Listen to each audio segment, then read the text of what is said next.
Bom dia, boa tarde, boa noite, sejam bem-vindos a mais um episódio do nosso Tudo é Possível podcast. Eu, seu humilde anfitrião, nem tão humilde, às vezes bem pouco humilde, Karim Feres. E olha, antes de mais nada, verifique se você está inscrito na nossa plataforma principal, que é no YouTube. Se você, na plataforma principal, na página principal, tiver inscrever-se em preto, é porque você ainda não está inscrito. Aí o que você faz? Vai lá com o seu dedinho e inscrever, aí vai aparecer inscrito, aí você está inscrito. Às vezes tem que fazer um cadastrinho, se você ainda não tem um cadastro lá no YouTube e tal, no Google, tem que fazer um cadastrinho, mas é coisa rápida, dela 2 minutinhos e para nós ajuda muito. Então, sem mais delongas, vamos conversar com a entrevistada de hoje, que é a Ellen Telles, que é uma das 358 agentes oficiais da FIFA.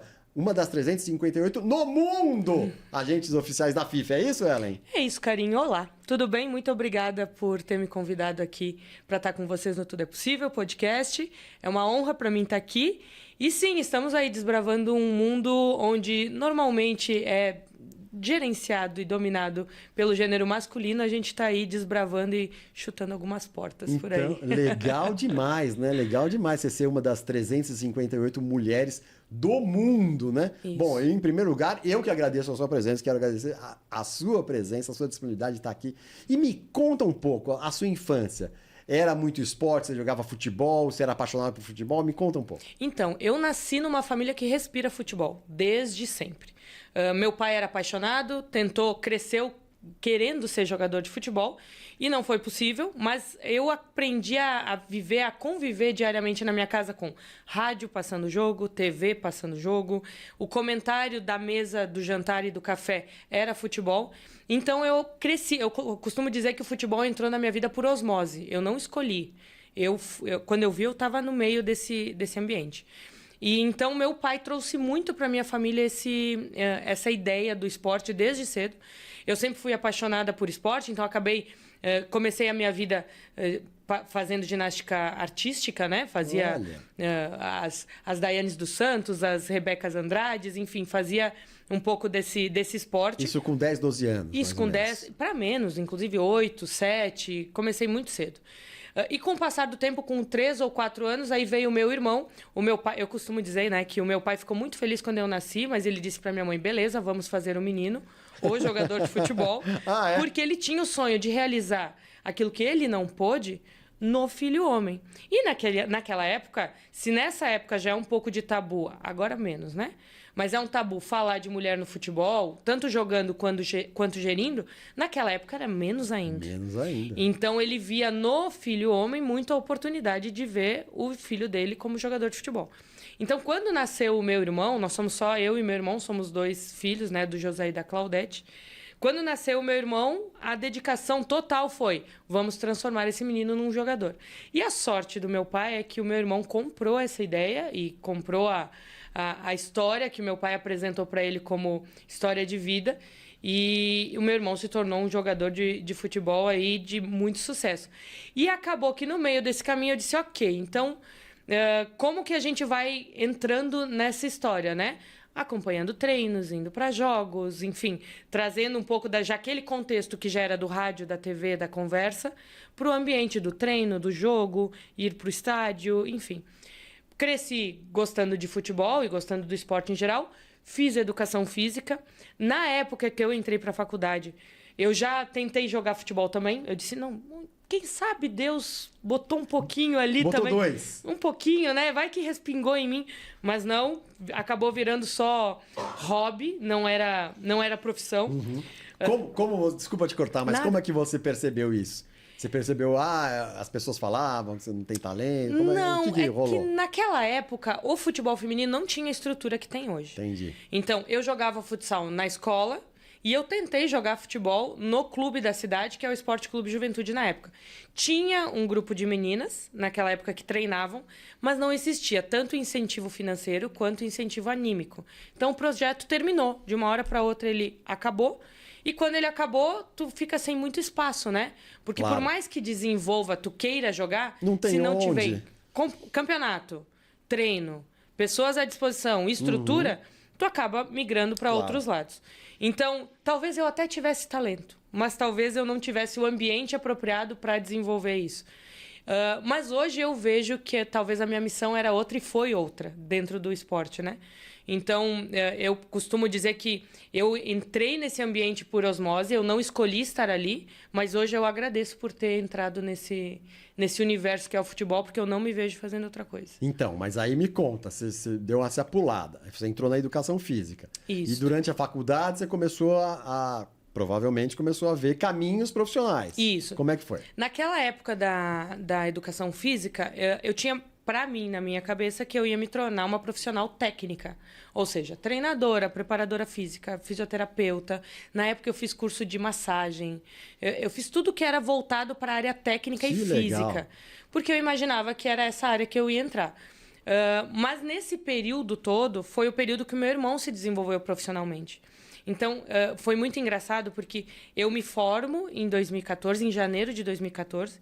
E 2013, que foi o meu último ano de faculdade, foi o ano que o meu irmão vai jogar no Grêmio, em Porto Alegre. Caramba, seu irmão jogou no Grêmio. Meu irmão jogou no Grêmio. Meu irmão é Alex Telles, lateral esquerdo, que seu irmão é Alex Telles. Isso, da seleção brasileira, enfim. E hoje joga no Botafogo. Então, nesse último ano de faculdade, ele jogou no Grêmio e eu estava terminando o meu período universitário. Quando eu me formo, ele é vendido para a Turquia. Então, nesse momento que eu me formo e ele é vendido para a Turquia, surge uma necessidade para nós, como família, e uma oportunidade para mim como pessoa física, que é... Ele disse, Ellen, eu vou para a Turquia, mas alguém precisa coordenar essas ações extracampo. Cuidar da parte administrativa. Eu abro conta? Como eu abro conta? Quem é o contador? O que eu faço com a minha questão fiscal? Como eu faço com a minha questão jurídica? Quem vai analisar o meu contrato? Nessa época, não na área de intermediação, só na área de gestão. Então, foi aí que eu vi uma oportunidade de usar a educação física num viés que eu não tinha imaginado, que era o viés da gestão. Então, foi aí que eu entrei na parte de gestão de carreira e intermediação. Naquele momento que ele me faz esse convite e que a gente, como família, entende que era o melhor, né, de trazer alguém de confiança de dentro da família e que pudesse se desenvolver profissionalmente também. Então, a gente faz um acordo entre eu e ele, que era, você investe na minha carreira de gestora e tudo que eu tirar desse investimento de gestão, eu aplico na sua. Então, todos os anos ele me dava um curso. Eu fiz curso de gestão na FGV, depois, no outro ano, curso de gestão de clubes na CBF Academy. O primeiro que você fez foi a FGV? FGV. 2014, 2015? 2015. Depois, antes da CBF, em 2018 e 2017, eu fiz na Unicinos, em Porto Alegre, que era um curso que era oferecido pelo Grêmio. Então, o Grêmio oferecia curso para formar gestores. E daí eu fui nesse curso, que era um curso de gestão e direito esportivo. Em 2018, eu me inscrevi num curso da CBF, de gestão de clubes.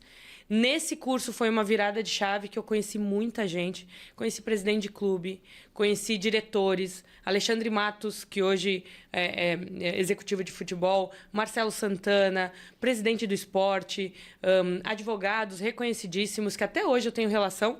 Construí naquele momento, foi 1 ano de curso que eu ia para o Rio de Janeiro, né? Uma vez por mês para fazer essas aulas. Então, foi um momento que a gente fez uma troca. E tudo que eu ia aprendendo nos meus cursos, e ele fazia esse investimento para me ajudar a me construir como profissional, eu devolvia para ele no dia a dia, buscando os melhores profissionais, construindo estratégias, enfim. Então, a gente cresceu um caminho juntos. Enquanto ele crescia como atleta, eu fui crescendo como gestora de carreira. E aí se construiu 7 anos de história. De 2015, que foi quando eu abri a empresa, 2014 para 2015, até o final de 2022, eu fui responsável pela construção de carreira do Alex até a Copa do Mundo, que foi a nossa meta estabelecida. Ok, onde a gente vai chegar? A Copa do Mundo do Catar em 2022. E foi aonde a gente conseguiu chegar em toda essa construção. Que legal, que bacana, né? Demais, né? Uma parceria totalmente planejada estrategicamente. Vocês dois, vocês 4 talvez, né? Porque seus pais também acho que participando. Totalmente. Eu costumo dizer, quando as pessoas olham muito para minha carreira, tem muito o nome do meu irmão associado, né? Com a construção, porque, claro, ele acabou sendo o produto final de toda essa construção. Mas eu costumo dizer que se não fosse o meu pai, e o meu pai hoje ele é talvez a pessoa responsável por eu me tornar a profissional que eu sou e o meu irmão se tornar o profissional que ele é.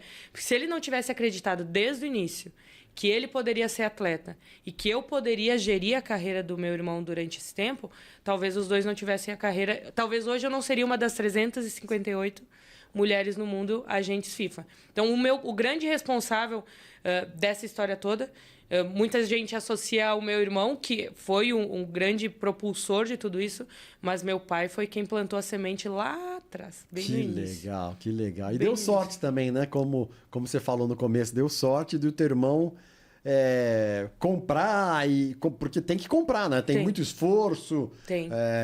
Talento, enfim. Tudo tem que estar ali, senão não chega. E eu vou te dizer, Karim, de uma forma bem, bem tranquila, porque a conexão que o meu pai e meu irmão têm é muito grande. Então, o meu pai assiste os jogos como se ele estivesse jogando. Ele fica nervoso da mesma forma. Quando ele está tranquilo, é como se eu soubesse exatamente o que o meu irmão está sentindo dentro do campo. Se meu pai está mais ansioso, a sensação é que o jogo é mais nervoso. Se meu pai está mais tranquilo, a sensação que... E eles têm uma ligação muito forte.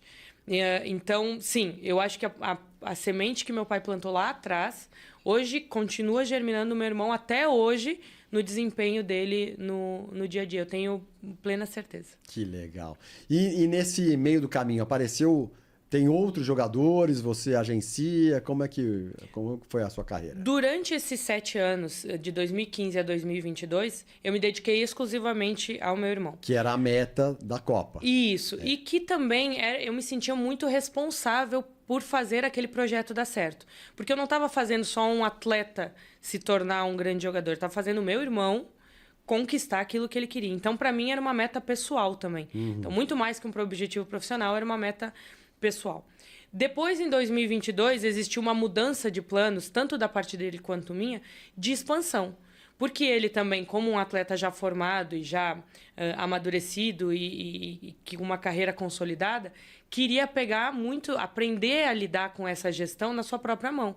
Porque logo ali na frente, o atleta deixa de ser o personagem deixa de ser atleta e passa a ser pessoa física de novo para construir o seu próprio legado novamente. Verdade. Então, se ele delega durante muito tempo, acaba chega perdendo. num momento que diz, e agora, o que eu faço? Não vai conseguir, muita farinha para comer em pouco tempo. Exato. Então, a gente chegou à conclusão que sim, precisava existir uma transição para que ele também, como pai de família, enfim, com a família constituída, a carreira estabelecida, começasse a ter contato com os serviços e os produtos que ele mesmo trabalhava. A gente costuma dizer que na gestão de carreira de atletas, a gente faz uma curadoria e planejamento estratégico. Então, a gente busca o melhor advogado, a melhor contadora, o melhor assessor de imprensa. A gente não é especialista em nada, porque eu não sou advogada formada, eu não sou fisioterapeuta formada, eu não sou comunicadora formada, mas eu tenho que buscar os melhores produtos para atender esse atleta de acordo com o tamanho da demanda. Então, o que eu fiz durante todo esse tempo é buscar os serviços principais para ele, escolher, olha, esse advogado se fecha melhor com a meta dele, essa contadora tem a expertise que precisa para um jogador que troca de país a cada 4, 5 anos, esse comunicador de imprensa vai fazer uma boa arte de jogo, vai fazer uma boa comunicação com a imprensa, vai saber gerir crise. Então, a gente faz uma curadoria de serviços baseado na estratégia e apresenta. Só que, a partir disso, a gente acaba sendo a ponte de contato com as pontas de serviço. E o atleta, ele não tem contato com todo mundo, ele tem contato com você.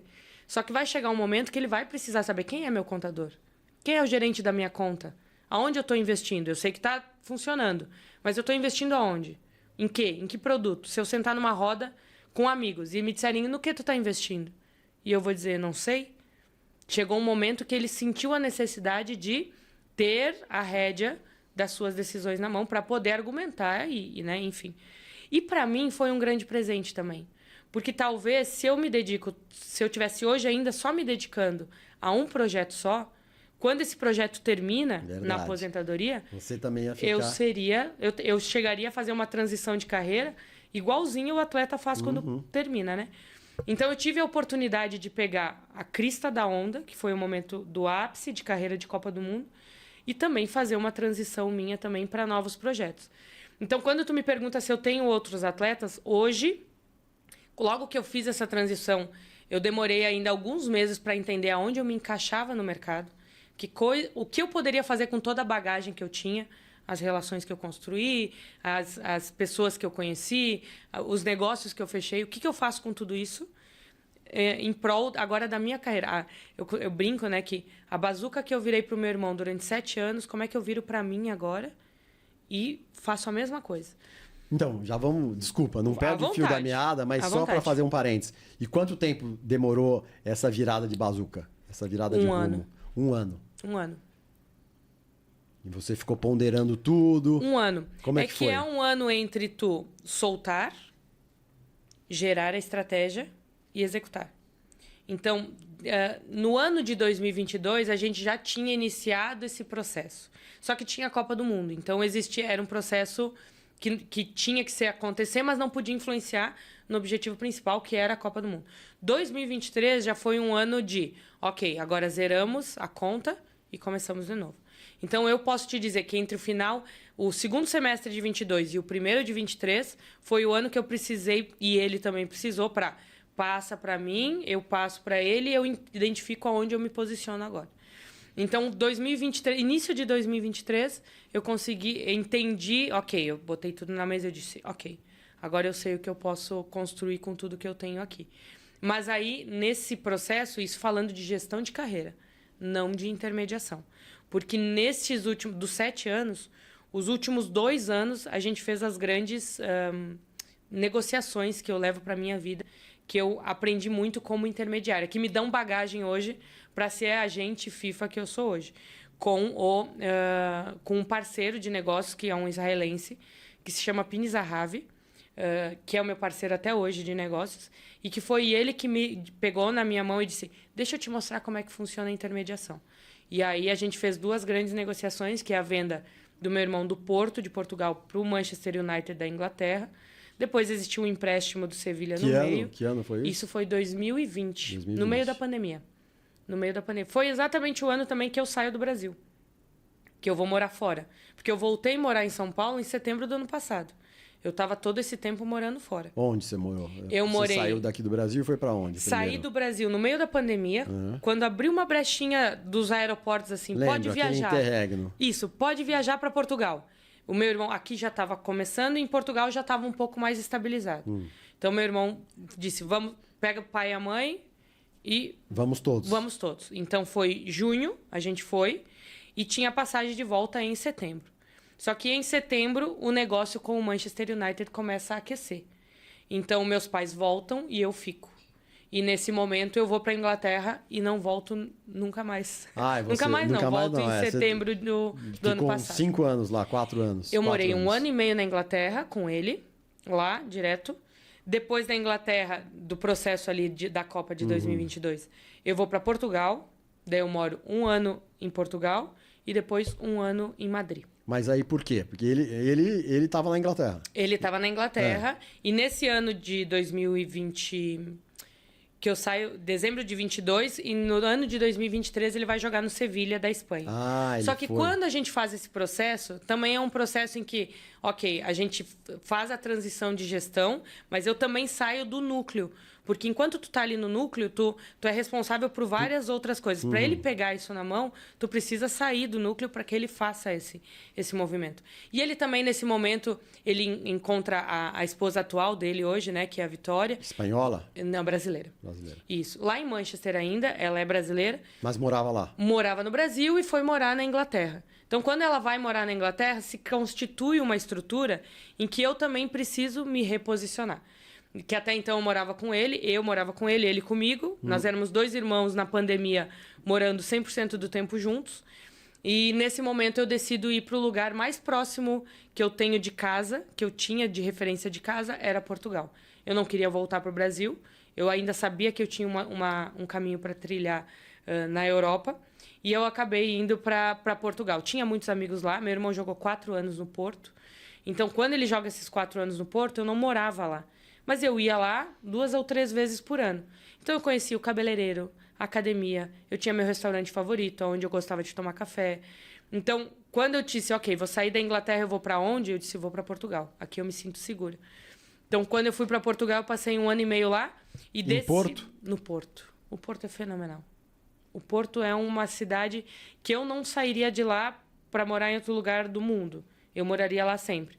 Só que Portugal, ele tem uma característica de ele ser tão acolhedor, tão confortável e tão aconchegante, que ele não tem essa energia e o agito que tem aqui, por exemplo. Que tem em Madrid.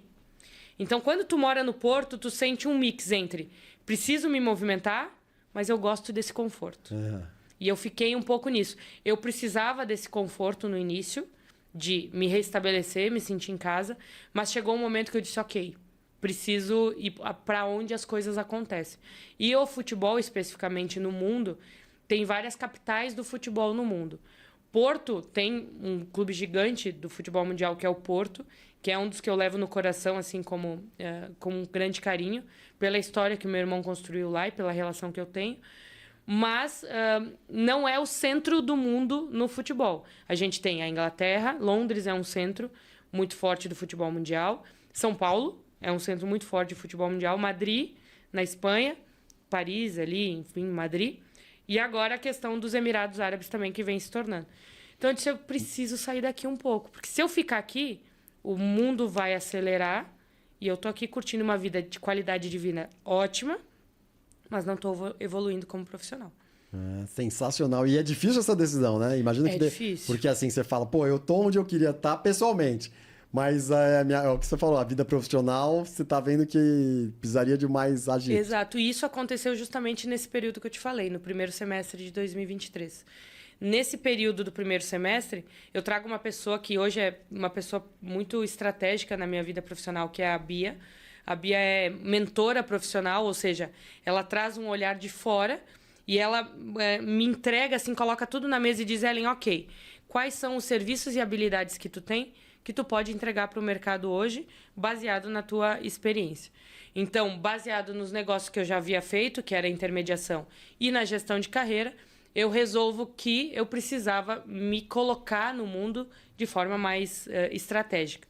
Eu não falava um inglês ainda fluente e não falava nenhuma palavra em espanhol. Só tinha o português e o inglês arranhado. Nesse final de 2022 para 2023, a FIFA lança o novo regulamento.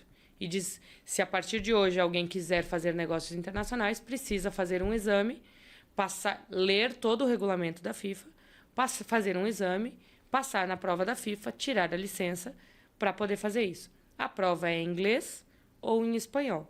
E ela vai acontecer em abril de 2023. Isso era que mês? Isso foi em dezembro de 22, quando ela lança o 4, edital. 5 meses. 4, 5 meses. A partir daí eu crio um plano de ação. E foi aí que eu te disse que entre o final de 22 e o início de 23. Eu disse, ok, com a Bia, que é essa minha mentora, a gente diz, o que eu preciso fazer? Eu preciso ter uma chancela. Eu preciso pegar tudo isso que eu já construí e embasar isso em alguma coisa. Vamos tirar a licença da FIFA. Estudei inglês como nunca havia estudado nesses primeiros 4 meses e fiz a prova da FIFA em inglês. Não sei até hoje qual foi o meu score. Eu fiz essa prova em Lisboa, em Portugal. Eu lembro de entrar naquela sala, eu acho que tinham 250 pessoas. E, se eu não me engano, eu vi 3 mulheres na sala, eu e mais 2. Caramba, 250 pessoas, 245 homens e 3 mulheres. Exatamente. Mas aquilo não me chamava muito atenção naquele momento. Fiz a prova, não sei qual é o meu score, não sei quantos números eu acertei. Eu tinha 1 hora para fazer 20 questões e acertar 15. Não sei se eu fiz 15, 16, 17, não faço ideia. Mas estudei um regulamento de 800 páginas durante esses 4 meses. Nada que eu não soubesse, mas que às vezes só a experiência não te dá o regulamento da transferência ponte. Quantos empréstimos os clubes podem fazer por temporada? Quantos? Até 3. Até 3. Isso. Olha, né, chamado do oral. nada. Chamado oral aqui no Tudo é Possível. Quantos? Vamos ver. Tem um período, né? Em meses, eles têm um período de fazer transferências. Porque senão, tu pega um jogador e tu vai jogando ele de um clube para poder passar para outro, então acaba perdendo o controle. Então, eu fiz essa prova, passei na prova de agente FIFA. E quando eu passo na prova, eu disse, ok, qual é o próximo desconforto? Que eu costumo dizer até para Bia e para minha terapeuta, que é, o desconforto me move. Então, eu não falar o inglês necessário para estar numa mesa de negociação me desconfortava, me deixava desconfortável. Não falar espanhol me deixava desconfortável. E tu já percebeu aqui pelo meu forma de falar, uma das minhas principais ferramentas hoje de trabalho é a minha confiança. É sentar na mesa e falar confiante que eu tenho um atleta para o teu clube, eu tenho um projeto para o teu clube, com confiança. Porque se eu sou mulher insegura, eu não consigo entrar nem na porta. Então, no mínimo, eu tenho que mostrar confiança no que eu estou falando. Se eu não falo o idioma, eu perco 90% da minha habilidade. E eu estava passando por isso. Eu entrava em chamadas telefônicas e eu gaguejava. Eu disse, eu não posso passar por isso. Então, estudei o inglês para passar na prova, consegui. Hoje eu não posso dar uma aula em inglês, porque eu ainda tenho questões a ajustar, mas eu consigo participar de negociações, fazer chamadas, entrar em videochamadas. Fluente. Tranquilamente. Fluente em 4 meses. É que o inglês eu já estava estudando antes. Eu me aperfeiçoei nos 4 meses que eu precisava dele. E o espanhol ainda me fazia falta. E eu disse, cara, como é que eu vou fazer isso? Não tem outro jeito, vou para a Espanha. Fiz as minhas malas. Depois de fazer a prova. Depois de fazer a prova, isso em abril. Aí teve em maio, junho e julho, teve a janela de transferências. Mas já saiu a prova, o resultado saiu... Em maio. Em maio, eu logo fiz na a prova sequência. em abril, o resultado saiu em maio. Maio, junho e julho. Junho, julho e ali início de agosto, janela de transferências. Existiu a transferência do meu irmão do Manchester United para o Al Nassr, que é o time do Cristiano Ronaldo, lá na Arábia Saudita. Então, eu já participo dessa negociação com o Pini Zahavi, com o israelense, com o Humberto, que é a pessoa que faz parte da equipe do Pini. Participo desse processo e depois que finaliza esse processo, eu já tinha me inscrito 2 meses antes, no início de junho, para o MBA de Gestão Esportiva no Real Madrid. Eu disse, vou para Madrid, fazendo um plano estratégico, né? Vou para Madrid, vou aprender espanhol e enquanto eu aprendo espanhol, eu não posso só ir morar, porque a gente tem muita tendência de vou morar e eu vou aprender. Mas quando a gente é inseguro em relação ao idioma, a gente sai em conta-gotas. Então, eu vou na padaria. Demora mais. Tu acaba se reunindo com outros brasileiros e acaba criando, né, um pouco de restrição nisso. Eu disse, eu vou me botar à prova. Me inscrevi no MBA do Real Madrid, Gestão Esportiva, e fui para Madrid. Mas em quanto tempo começava? Porque você não tinha nada de espanhol. Em quanto tempo começava o curso? Em setembro. 3 meses depois? Eu não estudei. Eu entrei, eu cheguei em Madrid sem saber falar espanhol. E aí foi fazer aula de espanhol junto com o curso? Eu cheguei na primeira aula e disse, olá, é a única palavra que eu sei falar. Não sei falar nada. E eu fui aprendendo espanhol na marra, mas esse era o meu objetivo. Eu disse para eles, eu preciso chegar no final desse curso daqui a 1 ano e apresentar minha tese, meu trabalho final de curso em espanhol. E foi o que aconteceu. Em junho de 2024, eu apresento a minha tese dentro do Santiago Bernabéu. Dentro do Santiago Bernabéu, não, eu me formo, né? Mas eu apresento a minha tese dentro da Universidade Europeia, uma tese de 112 páginas, toda ela em espanhol, com estruturação, enfim, tudo. E eu aprendi com meus colegas, venezuelanos, colombianos, espanhóis. No dia a dia, a gente vai aprendendo e eu aprendi a falar espanhol assim. Que legal. E hoje me viro super bem com o espanhol. De novo, não fiz aula de espanhol, não fiz curso. Não fez aula? Você não fez aula de particular? Espanhol, de espanhol, não. Só o curso. Só o curso. O curso e você sozinha, imagino que tenha ido atrás. O espanhol, ele é intuitivo, porque ele tem um pouco o português, ele tem um pouquinho que auxilia. Mas a gente... Por supuesto. Pero solamente un poquito. Um pouquinho. A gente tem um pouco da mania de fazer uma espanholada, né? O bolo vira abuelo. Exatamente. Só porque voo vira abuelo, a gente acha que bolo vira abuelo. Mas não é. Então, eu acabei... Enfim, no início eu fazia um espanhol todo errado. Entendi. E achava que estava arranhando um espanhol. E depois acabei aprendendo... Então, mas como? Você, na internet? Você na aula. escutando a aula, o professor falava Mas espanhol. a aula já de pós, então Na pós. você prestava atenção no conteúdo Escrevia espanhol e aí botava lá o teclado para espanhol. Então, começava a escrever uma palavra, ele completava. Aí eu já... Ok. Aí na aula, nas primeiras 2 meses, eu entendia 50% da aula. Nos 2 meses seguintes, eu entendia 60%.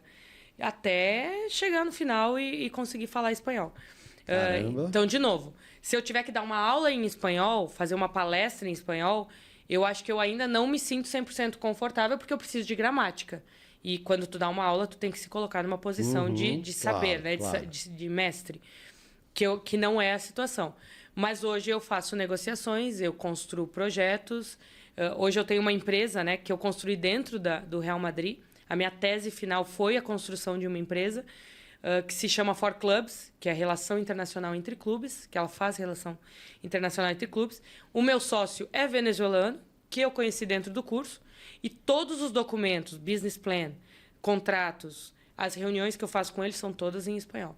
Então, hoje o espanhol me acompanha, não posso dar aulas, não posso fazer apresentações, mas ele me leva aí para o dia a dia da vida. Que maravilha, hein? Parabéns, bem hein, legal. Ellen? Porque você bem legal. Também na marra, né? Na marra. Sofreu muito nas primeiras aulas? No início eu sentia vergonha de não saber falar. Porque que nem eu te disse. E eu sou uma pessoa que eu sou muito movida pelo desconforto. Então, estar desconfortável para mim era muito ruim. O professor fazer uma pergunta para mim e eu não ter vocabulário para responder me deixava desconfortável. Mas não me senti mal, porque as pessoas do meu lado, os outros alunos me ajudavam muito, né? Tinha outros brasileiros lá também que tinham o espanhol arranhado, então tu se sentia um pouco familiarizado. Ok, não sou só eu. Mas o desconforto hoje me move. Se eu estou desconfortável, é onde eu vou atacar isso para a vida. Que foi o que aconteceu em Madrid. Quando eu termino o curso em Madrid, que eu abro a minha empresa, eu disse, ok, eu estou num centro do mundo, mas eu preciso ir para o lugar das oportunidades. Aonde é que é o melhor lugar do mundo para te gerar oportunidade? Que tu gera oportunidade no café da manhã, da esquina, comendo um pão na chapa. São Paulo. Todo mundo passa por São Paulo. Todo mundo está aqui. As maiores... Não é... A gente costuma levar muito para fora a ideia de que o que é bom está lá fora. A gente tem muito esse costume brasileiro de pensar, o que é bom está lá fora. Mas a gente não tem ideia de quanto São Paulo gera de oportunidade de negócio, especialmente no futebol. A gente tem 4 clubes gigantes aqui. O Santos com uma marca enorme, Corinthians é um dos maiores clubes em torcida e faturamento do país, Palmeiras, exemplo de gestão, né? E o São Paulo com uma história gigantesca e que, enfim, não dá nem para falar do histórico que o São Paulo tem como clube. Então, a gente tem clubes gigantes, que tem clubes na Europa que não chegam nem perto do faturamento, da torcida, da estrutura e do quanto move animicamente, né, um ecossistema. Então, eu disse, cara, eu vou sair de Madrid. Madrid me entregou o que eu precisava, que era 1 ano imersa no MBA. Eu fazia aula de segunda a quinta-feira, todas as tardes, ia todos os dias de segunda a quinta ia para a faculdade. Então, eu fiquei imersa, morando sozinha em Madrid. Não tinha pai, não tinha mãe, não tinha irmão. Eu não sou casada, né? Já fui casada no passado. Isso é uma história que talvez... Não sei se vai dar tempo de contar, mas também dei um 360 na minha vida, quando eu fazia o que tinham me dito para fazer e troquei para fazer o que eu realmente queria. E fui morar... E estava morando sozinha em Madrid, sem cachorro, sem filho, sem marido, sem nada. Totalmente imersa no que eu precisava fazer, que era aprender espanhol e fazer o MBA. E aí, quando eu termino isso, eu disse, cara, ok, agora eu preciso pegar tudo isso que eu tenho na mão, que era o que eu tinha antes. O que eu tenho, o que eu faço? Planejei e estruturei. Agora eu preciso lançar para o mercado. Não tem lugar melhor que lançar para o mercado que São Paulo. É mesmo. E eu acabei vindo para cá. Desde setembro do ano passado. Me formei em julho, me mudei em setembro. para cá. E você, depois do seu irmão, apareceram quantos passaram na sua mão? Não sei se dá para falar. Sim, depois do meu irmão, e quando eu fiz essa reestruturação de carreira, eu comecei a me dedicar à intermediação. Que intermediar é o que? É diferente de representar. Quando tu representa o jogador, ele é exclusivamente teu, e qualquer movimento de contrato que ele for fazer, tu é a pessoa que o representa para fazer as negociações. Neste caso, no teu irmão era isso, né? Eu tinha representação partilhada com o Pini Zahavi, que é o israelense, mas era representação, ou seja, qualquer coisa, negócio que gerasse dentro do ecossistema do atleta, tinha que se reportar a mim ou ao Pini. No caso da intermediação, tu não tem a representação do atleta. Tu entende que o clube está buscando um atleta, o empresário tem um jogador, tu vai lá no clube e diz, eu vou achar o perfil para ti, vai no empresário e diz, eu tenho oportunidade para ti, tu liga as pontas, tu ganha menos, porque tu não é exclusivo, tu tem que compartilhar, muitas vezes, a comissionamento com o agente do atleta, mas também tu não tem a responsabilidade de ter o atleta 100% do tempo. Eu não tenho uma estrutura grande, mas por opção. Eu prefiro ter essa liberdade temporal e geográfica para morar em qualquer lugar do mundo a hora que eu quero e viajar a hora que eu quero. Então, eu não tenho estrutura grande de funcionário, eu não tenho oficina... oficina é em espanhol. Eu não tenho escritório fixo. Então, não adianta eu ter uma representação se eu não tenho uma estrutura para entregar. Então, eu preferi trabalhar muito nessa parte da intermediação. Então, dos 2 anos para cá, eu tenho feito muito mais intermediações do que propriamente representação. E, fora isso, no último ano, eu tenho me dedicado nesse projeto que eu construí dentro do Real Madrid, que é a 4Clubs. A 4Clubs é uma empresa especializada em conectar clubes internacionalmente. Durante o meu trabalho, a gente, quando foca em agente FIFA, intermediário, a gente foca muito no atleta. O agente tem que ter o atleta, mas o agente ele pode ter o clube também. Eu posso ser agente de clube. Então, hoje, eu descobri que existe uma fatia de mercado que ela é muito pouco explorada e tem muito pouca concorrência. Já estou falando até a senha aqui, né? Tá dando a letra. Tô dando a letra. Que é muito pouco explorado. Por exemplo, tem muitos clubes brasileiros hoje que não têm um braço internacional. Ou seja, eles dependem do movimento do agente do atleta trazer qualquer negócio. Vir oferecer para que exista uma relação com o clube da Espanha, de Portugal, da China, do México. Então, os clubes dependem... Muitos dos clubes, eu não estou dizendo os grandes, Corinthians, Flamengo, Palmeiras, o mercado vem atrás deles, porque o holofote está ali. Mas e os clubes emergentes? Esses clubes não têm um departamento internacional de alguém que vai ao mercado buscar oportunidades.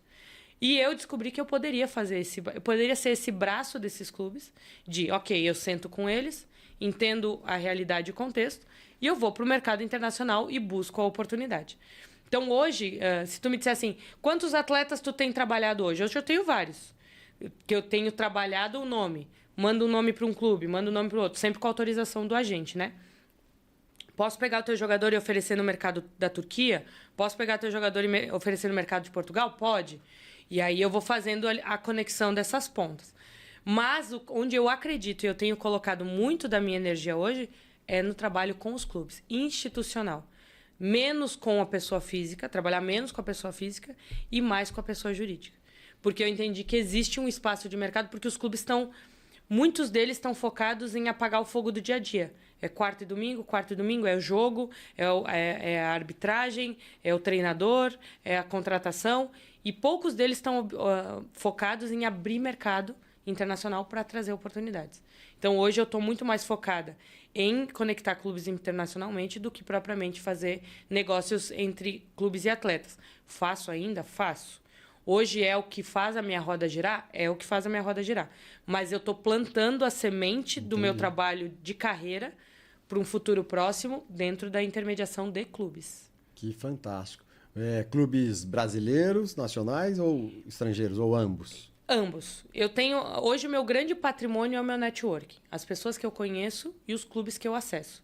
Por que eu vim para o Brasil? Porque eu entendi que o produto jogador brasileiro ainda é o produto mais bem avaliado, não é a palavra, mais valorizado do mercado.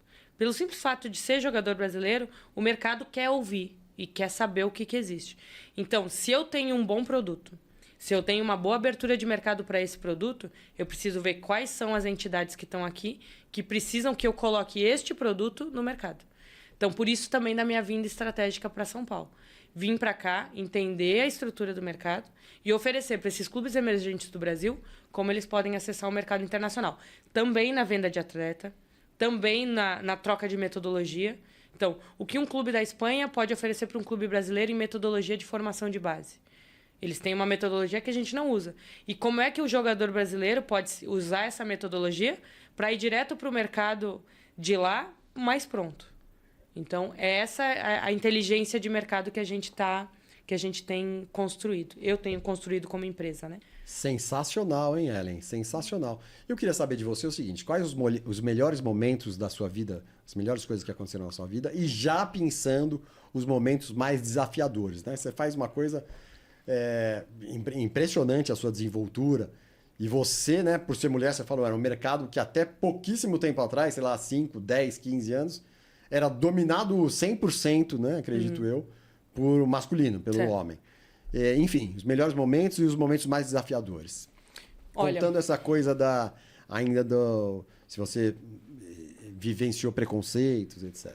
Então, dos melhores momentos, eu nunca vou poder deixar de registrar os momentos das primeiras negociações, né? Essa venda de Porto para Manchester United, para mim, foi uma experiência incrível. Meio de pandemia, tudo era proibido. Então, eu passei 15 dias em quarentena na Inglaterra, dentro de um quarto de hotel. Caramba! Então, eu fui com o meu irmão para lá e eu passei 48 horas sem dormir, porque vai para o aeroporto, não tá liberado, volta. Aí vai de novo para o aeroporto. Aí, ok, chega lá, vai pro hotel. Aí no hotel tem contrato, assinaram o contrato, não assinaram o contrato, tem que mudar uma cláusula, trocaram a cláusula. Aqui tá o contrato de imagem, aqui está o contrato de desportivo.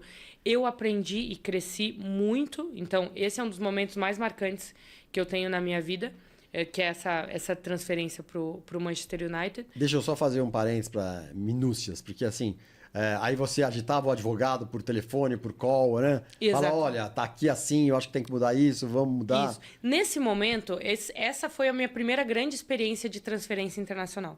Então, nesse momento, eu estava muito mais como coadjuvante e espectadora do que propriamente ativa. Eu servia como filtro das informações e um resumo, um sumário de tudo que estava acontecendo para o meu irmão. Então, assim, era a ligação do empresário para o advogado, troca informação, o clube aceitou isso, negou aquilo, e daí eu era a pessoa que chamava o meu irmão e dizia, ó, estamos nesse momento, nessa parte, fazendo isso, Então, tu acaba sendo o canal de resumir tudo, né? Então, foi algo absolutamente fantástico. Tanto o Pini Zahavi, que é a minha referência como agente no mundo, quanto o Marcos Mota, que é o advogado que até hoje trabalha com a gente, que foi minha grande referência ali, que são profissionais de alto escalão, super acostumado a lidar com grandes transferências. Então, eu estava literalmente na mesa com gigantes, com lendas, trabalhando uma grande transferência e aprendendo. Então, eu tive eu fui muito abençoada, eu não chamo de sorte, mas eu fui muito abençoada de estar ali naquela mesa e naquelas ligações. Até hoje eu tenho o print da chamada em que estava eu, meu irmão, advogado, empresário, altas horas da noite, e o anúncio foi feito perto da meia-noite. Eu lembro como se fosse hoje. Então, esse foi um dos momentos mais marcantes que eu tenho para mim, que foi essa parte da transferência. Depois, se eu pudesse citar um outro momento, é ver meu irmão jogando Copa do Mundo. Não tem como... Não tem como imaginar a convocação, de ser convocado e estar dentro do estádio e olhar para o campo e saber que é o teu irmão que tá lá. Vivenciei do lado do meu pai e da minha mãe, então foi algo que eu não tenho como descrever. Como foi o momento da convocação? Você lembra? Claro que você lembra. Lembro. Eu estava em Portugal, o meu irmão estava na Espanha, enfim, por uma questão de logística, e a gente estava todos na mesma chamada de vídeo. Todo mundo... na mesma chamada de vídeo. Eu tenho essa foto até hoje também. Assim? Esperando? Esperando, porque a gente não tinha certeza. Isso. A gente nunca teve certeza se ia ou não, mas sabia que havia grande chance, porque o jogador da posição dele lesionou, infelizmente, né? Lesionou 20 dias antes da convocação. Então, se existia uma concorrência ali, teoricamente, a concorrência já não existia mais. Mas tu só tem certeza quando o teu nome é falado pelo Tite, né? Naquele momento era o Tite o treinador. Então, foi um momento super emocionante. Meus pais no Brasil, eu em Portugal e meu irmão na Espanha. Então, foi muito legal. Nós fomos todos juntos pro Catar, assistir ele, acompanhar junto. A gente se hospedou num cruzeiro que estava atracado no Catar. Legal. Então, uma experiência única. Não vou esquecer nunca. E talvez um terceiro momento que eu possa trazer para a mesa, que foi algo muito relevante, simboliza um pouco dessa minha mudança de chave. De dizer, ok, eu deixo de ser coadjuvante na vida de um protagonista e eu passo a ser protagonista da minha própria história. Que legal. Que foi o momento que eu me formo na Universidade do Real Madrid e eu me formo dentro do Santiago Bernabéu.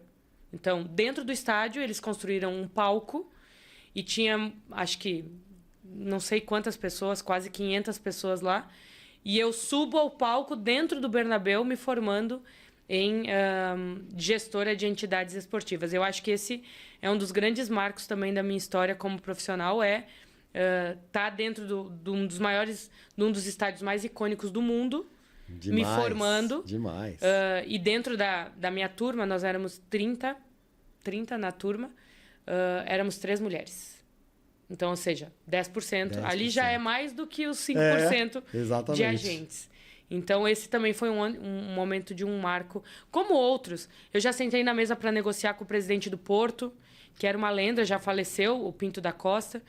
Mas ele me jogou na mesa frases que eu guardo até hoje como argumento de negócio, que também me transformou como profissional. E vários outros momentos também que eu acabei vivenciando, que o futebol me possibilita. Hoje eu consegui mudar um pouco a chave. Quando eu era irmã, só agia como irmã, ou só atuava na vida do meu irmão como irmã, isso tinha um peso. Quando eu me transformo em agente, em gestora, isso tem outro peso. E hoje, como profissional autônoma, eu consigo literalmente... Quando as pessoas me perguntam, tu torce para quem? Qual é o teu time do coração? Eu não tenho time do coração porque é todo mundo cliente. Eu não posso sentar, assistir um jogo do Grêmio e dizer que eu torço pro Grêmio porque amanhã eu tô na mesa do Inter negociando. Então, todos são clientes. Ninguém é torcida. A única pessoa que eu...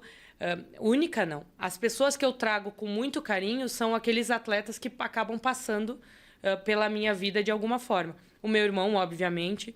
Eu fiz a transferência de um jogador recentemente de Portugal para a Turquia. Então, a gente acaba torcendo para eles de forma mais direta, porque, além de serem projetos, se tornam amigos, né? Mas, no geral, é todo mundo cliente. Federação é cliente, clube é cliente, jogador, agente, familiar... Todo mundo se torna cliente. Que louco, né? Que louco. A gente deixa de ser torcedor e passa a ser cliente, a ser, enfim, profissional da área, né? E é muito difícil levar isso para a parte emocional. Fantástico. Bom, saindo um pouco da parte emocional, indo para a parte técnica, Ellen, eu gostaria que você me falasse de livros que te inspiraram, que você recomendaria para frente. Tenho 2... que eu tenho como um grande marco. Eu nunca fui uma menina que leu muito, tá? E eu não cresci aprendendo a ler. Eu nem estudava em casa. Eu era aquela pessoa que prestava atenção na aula. Eu queria muito ser muito perfeccionista. Então, minhas notas, eu nunca entrava em recuperação, porque eu morria de vergonha, de passar vergonha por entrar em recuperação. Mas eu não estudava em casa. Eu era a pessoa que estudava quando estava na aula, mas em casa dificilmente fazia...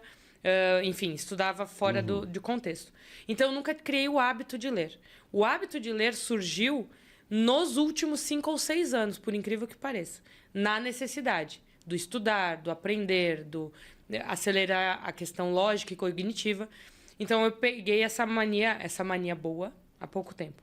Então, um dos livros que eu comecei a ler que me marcou muito, nesse período que eu fiquei mais tempo na minha bolha em Madrid, foi o Indomável, da Glennon Doyle, que é a história de uma mulher que ela abre mão de toda uma história, e eu me vejo muito nisso também, ela abre mão de todo um roteiro que disseram para ela que era o roteiro de sucesso, para ir atrás do que ela considerava realmente sucesso.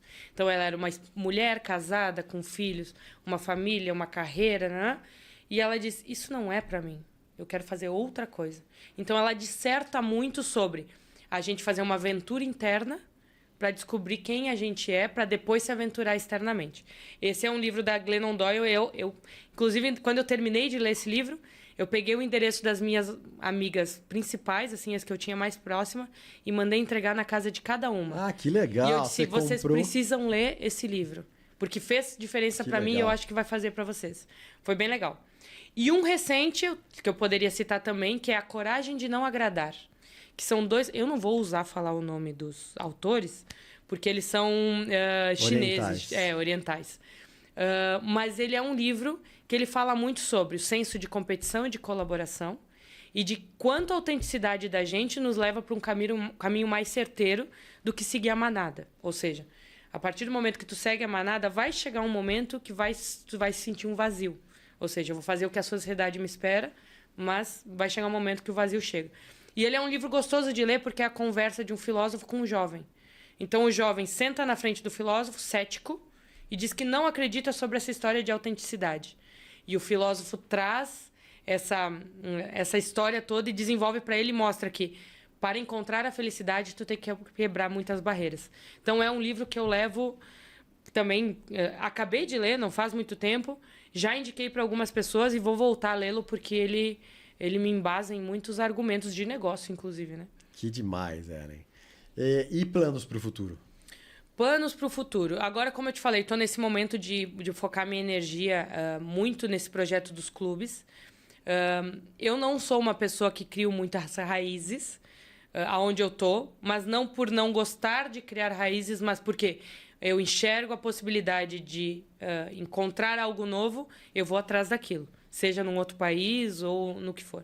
Então, eu não coloco metas geográficas. Não sei quanto tempo vou ficar em São Paulo. Por enquanto, São Paulo é o lugar que me abastece profissionalmente. Mas, para o futuro, eu tenho uma meta profissional que ela é muito ousada, mas ela é muito bem definida. Que eu quero me tornar uma referência profissional de gestão feminina no futebol. Ou seja, não como agente só... Não como diretora, não como, enfim, dona de empresa, mas eu quero que as pessoas me tenham como referência de gestão. Para isso, eu tenho que construir projetos que façam a diferença dentro do ecossistema. Então, é nisso que eu me dedico hoje. Meus próximos passos são todos voltados a construir projetos eficazes e que façam diferença na indústria. Então, meu ano de 2025, ele agora vai todo ele nisso. Fazer o projeto sair do papel, fazer a empresa sair do papel e fazer com que ela se desenvolva e faça a diferença na vida dos clubes. Porque se fizer na vida dos clubes, eu consegui deixar uma... E a consequência financeira é literalmente consequência. No início, de novo, quando a gente cresce, a gente aprende que a principal meta da gente é financeira. E eu descobri nos últimos tempos que se eu focasse só na parte financeira, eu ia entrar na manada e ia acabar chegando num lugar comum para todo mundo. Para mim chegar num lugar que me motive todo dia a acordar e fazer algo diferente, eu preciso construir algo que o mercado abrace como uma oportunidade. E hoje é o que eu estou fazendo. Estudando muito a minha empresa, buscando esse espaço que as pessoas não estão ocupando, olhando aonde os clubes precisam da minha ajuda, onde eu posso ajudar os clubes. E depois, consequentemente, claro que a empresa se torna um sucesso, porque ela está com o espaço vazio. Então, essa é a minha meta agora. É atacar o espaço vazio com criatividade e buscar oportunidades lá fora. Sensacional. Ellen, se você pudesse montar um triunviratum de mentores, vivos ou mortos, brasileiros, ou enfim, como seria esse triunviratum? Quem são as pessoas? Eu tenho, profissionalmente, eu traria o Marcos Mota, eu já citei ele antes aqui, que é o advogado. Além de ser um profissional competentíssimo, enfim, ele é um expert no que ele faz. Direito desportivo é a vida dele. Ele constrói, ele tem cases na carreira dele gigantescos. Mas eu gosto muito como ele se comunica com o mundo. A forma como ele se posiciona, a forma como ele fala, o legado que ele deixa na vida das pessoas, a forma como a lealdade que ele entrega para os profissionais e para as pessoas que passam na vida dele. Então, eu teria Marcos Mota hoje como uma grande referência profissional de comportamento e personalidade. Tem uma pessoa que eu conheci em 2016 e que tu também já conhece, que é a Tânia Baialardi. Ela é numeróloga. A Tânia eu conheci em 2016 por um convite de uma pessoa aleatória, para que eu conhecesse ela. E hoje, além de minha mentora numeróloga, mentora, terapeuta, é uma grande amiga. Talvez é uma das pessoas que eu mais converso diariamente. Maravilhosa. Muito sábia. Já veio aqui no Tudo é Possível Consciência. Exato, exato. Fantástica. Ela enfim, ela me traz, literalmente é isso, ela me traz consciência. Nesse turbilhão que a gente sai atacando, né? Atacando as oportunidades, atacando os movimentos, ela é a que traz centralidade. Então, Marcos Mota seria um, Tânia outro. E numa terceira pessoa, que se eu pudesse trazer de referência... Viva ou que já passou por esse plano. Ou que já foi. Ou que já foi. Talvez uma... Olha, eu vou trazer duas pessoas como uma dupla que faz entendi. Que hoje são os meus pais. Que legal. Hoje, talvez, aonde eu encontro... Onde eu volto para minha raiz, eu lembro por que eu fui para o mundo... Eu acho que eu posso trazer eles. Hoje eu viajo o mundo inteiro, passo mais tempo longe de casa do que em casa. Mas aonde eu me sinto eu de novo, eu encontro a minha essência com eles. Então, talvez aqui a gente tenha um trio, né? Em funções diferentes. Exato. Profissionalmente. Espiritualmente e em forma de amizade e de raiz. Que legal, e de raiz. Bacana. Hoje, eu costumo dizer que no passado eu não tinha uma relação talvez tão próxima com os meus pais como eu tenho hoje. Hoje eles realmente são as pessoas que, se eu tiver que pedir um conselho, compartilhar uma história e tomar uma decisão, as pessoas principais que eu tenho na minha vida para buscar essa referência são eles. E a gente tem uma troca muito bacana hoje, então... Agradeço muito. E até porque, se não fosse eles construírem a pessoa que eu sou hoje, talvez eu não estivesse vivendo tudo isso que eu tenho vivido hoje. Que legal. Como é o nome deles? José? José Teles e Claudete Teles. José Teles e Claudete Teles. Parabéns, hein? Parabéns ao casal, José e Claudete Eles Teles. são os fenômenos. São. Legal demais. Bom, estamos caminhando aqui para o final, o Ellen. E aqui a gente tem um baleiro. Você está vendo aqui um baleiro que tem balinhas. Okay. Mas além das balinhas, tem também duas portinhas que tem os papeizinhos. Okay. Eu queria que você escolhesse uma dessas portinhas e abrisse e pegasse um papelzinho. Esses papeizinhos têm umas ordens, assim, umas imposições. Umas funções. Isso, aí eu gostaria que você pegasse, lesse e cumprisse. Cumprisse o que está aqui. Vamos ver o que obedecer fica muito, uma coisa mandatorial. Mas de uma certa forma. Vamos ver. Vamos lá. Vamos ver o que está escrito aí. Mandar uma mensagem de amor. Mandar uma mensagem de amor, olha aí.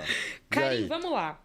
Estamos num momento solteira, distribuindo currículos e analisando pretendentes. Então, não existe um amor, assim, propriamente dito para enviar.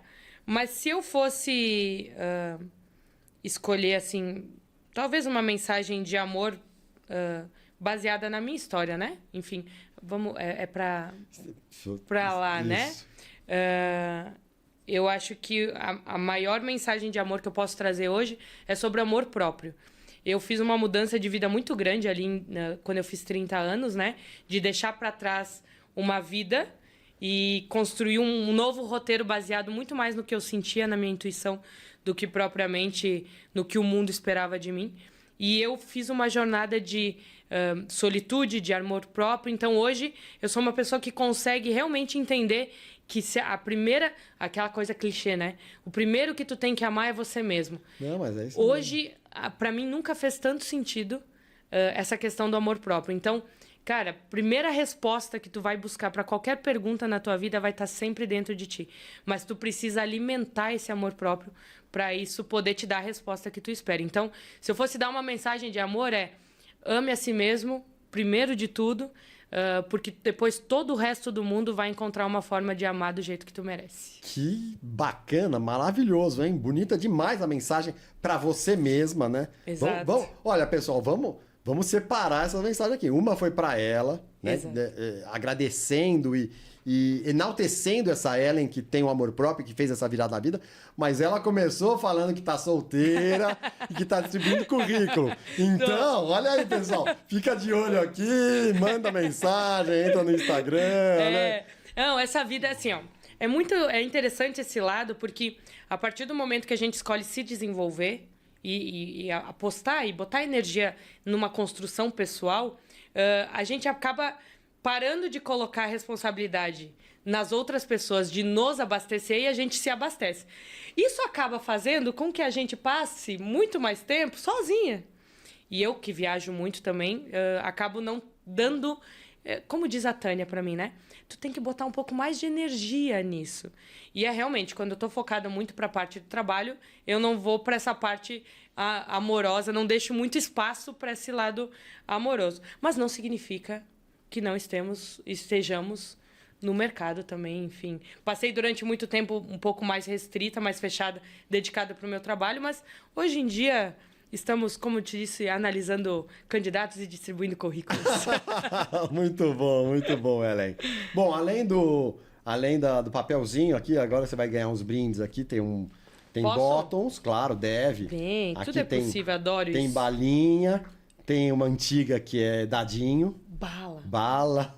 Tem dadinho. Dadinho. Essa aqui é da minha época de escola.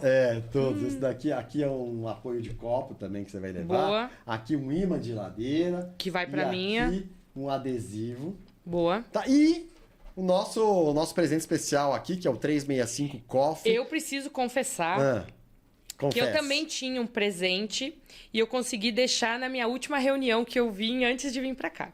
Mas eu prometo que eu venho entregar. Eu vou fazer uma entrega especial. O que é o presente? É uma camisa de treino do Porto. Do Porto? Que legal. Do Porto de Portugal. Que legal. Daí eu trago para vocês numa outra oportunidade. Não vou poder mostrar hoje aqui porque a minha correria me fez deixar no último lugar, mas tá lá guardadinho. Eu trago aqui e depois o Karim mostra. Exatamente. Um dia eu faço ele um faz videozinho. um videozinho. Aliás, você pode fazer um videozinho antes de mandar para mim. Você faz um videozinho e depois quando eu receber... Combinado. Eu falo. E deixa eu falar aqui que você vai receber também o 365. Gosta de café? Adoro. Nossa, então você vai ficar viciada nesse café, porque o 365 Coffee é um café brasileiro e é um café especial. Demais. Você compra no site, no site deles, 365 Coffee. Então você vai levar uns drips, sabe o que é drip? Drips. Drip. Você vai levar um saquinho que você põe na xícara, põe água quente em cima. Dá para levar no voo. Ótimo. Enfim, você vai levar essa caixinha aqui. Ótimo, muito obrigada. Presente para você. E agora, para a gente terminar o nosso podcast, esse papo maravilhoso, delicioso. Eu nem sabia que você... Engraçado que eu não tinha feito essa Ellen Telles, né? Não tinha feito a relação com o Alex Telles, me passou, enfim. Não sabia que você era irmã dele, então uma grata surpresa de saber a sua história inteira aqui, fantástica. Eu queria que você olhasse para essa câmera de novo. E eu vi que você é uma pessoa muito agitada, não sei se foi sempre assim, que proativa, vai atrás. E eu queria que você desse uma mensagem, uma dica, um conselho para as pessoas que ainda têm uma certa resistência com essas coisas. Você acredita que tudo é possível? Tudo é possível. Então eu quero que você fale aqui para a câmera um recado para as pessoas que ainda têm essa dúvida, essa resistência. Então, na verdade, a gente constrói hoje em dia uma imagem baseada no que a gente recebe dos outros, né? Então, se eu pudesse dar uma dica para as pessoas que duvidam um pouco ainda do que tudo é possível, que pode ser possível, né? Baseado um pouquinho no que eu construí. A resposta do que a gente precisa, todas as respostas que a gente precisa, tá dentro da gente. O que vai acontecer logo ali na frente também parte de dentro da gente. Às vezes a gente quer buscar fora respostas que estão dentro. Então, se eu pudesse deixar um recado para quem deseja buscar a coragem, como diz o livro, né? A coragem de não agradar. Às vezes a gente precisa, sim, ir um pouco contra aquilo que a sociedade nos apresentou, aquilo que a nossa família nos apresentou como sucesso e talvez se testar um pouquinho mais em relação àquilo que faz o nosso coração vibrar, aquilo que a nossa intuição chama, que foi exatamente o que eu fiz. Eu, durante muito tempo, segui um pouco do que esperavam de mim e eu acabei deixando de lado o que eu mesmo, como Ellen Telles, minha essência, queria que eu construísse. Então, hoje, se eu pudesse deixar uma mensagem para quem busca isso, tenta se escutar. Escuta mais a sua intuição e investe no que é mais precioso para o mundo lá fora, que é a si mesmo, o amor próprio, como a gente falou antes. Porque, no final de tudo, se tiver que abandonar tudo para não abandonar a si mesmo, ainda assim vai ser a melhor escolha. Genial, sensacional, Ellen. Normalmente eu acabo por aqui, mas eu vou fazer uma última pergunta para você que eu esqueci de fazer, porque não dá para fazer todas as perguntas, mas que a sua resposta foi fantástica. Que é o seguinte: se você pudesse mudar algo no mundo, o que seria? Eu vou usar também algo que eu li nesse livro do Coragem de Não Agradar, que para mim virou uma chave também recente, mas virou uma chave muito grande, que é: a gente precisa aprender a competir menos e cooperar mais. Porque a gente vive num mundo onde a gente está competindo a todo momento. A gente está competindo em ser um melhor pai, a gente está competindo em ser um melhor profissional, a ter uma saúde melhor, mas essa competição ela não pode ser com os outros. Ela precisa ser colaborativa. A partir do momento que tu serve, tu tá sendo melhor para si mesmo. Mas a gente aprendeu que a gente precisa ser melhor que o outro e não colaborar com o outro. Quando a gente vira essa chave de ser menos competitivo com os outros e ser mais colaborativo, a tendência é que a gente cresça muito, também na mesma proporção do quando a gente está competindo, mas servindo muito mais a um propósito. Então, se eu fosse dizer o que eu mudaria no mundo, tentaria mudar um pouquinho desse senso de competição para colaboração, que eu acho que faria o mundo ser um melhor, caminhar para um caminho melhor. Com certeza, muito melhor. Por isso que eu fiz questão de buscar, de pensar aí essa pergunta para essa sua resposta maravilhosa, sensacional, inigualável, porque realmente eu acho que falta isso, não sei se no mundo inteiro e no brasileiro, com certeza que é onde a gente lida mais, mas aqui no Brasil, no nosso país, com certeza a gente tem que diminuir um pouco o senso de competição, principalmente o senso de competição maléfico, né? Aquele que um pisa na cabeça do outro para ganhar um pouco mais, para ter um carro mais valioso, enfim.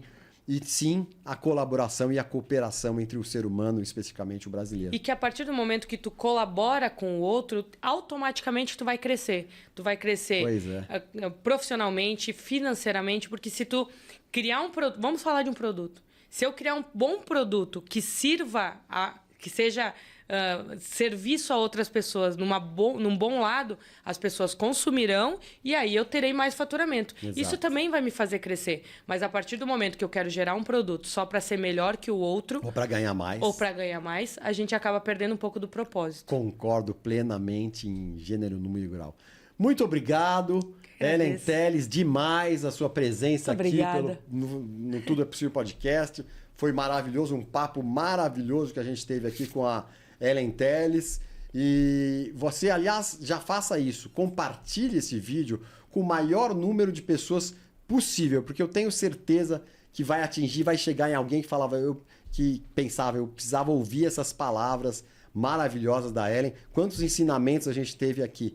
Então, Ellen, muito obrigado de novo pela sua presença aqui. Compartilhem aí no YouTube, especialmente, que é a nossa principal plataforma. Estamos também no Spotify, mas compartilhem o máximo possível. Vai chegar em alguém que vai ser super valioso isso. Eu sou o Karim Férez, no comando do Tudo é Possível Podcast. Estive conversando com a Ellen Telles aqui, maravilhosa. E nos resta agora terminar dizendo o nosso tradicional: bora ser feliz. E abraço para todo mundo. Valeu! Tchau, tchau.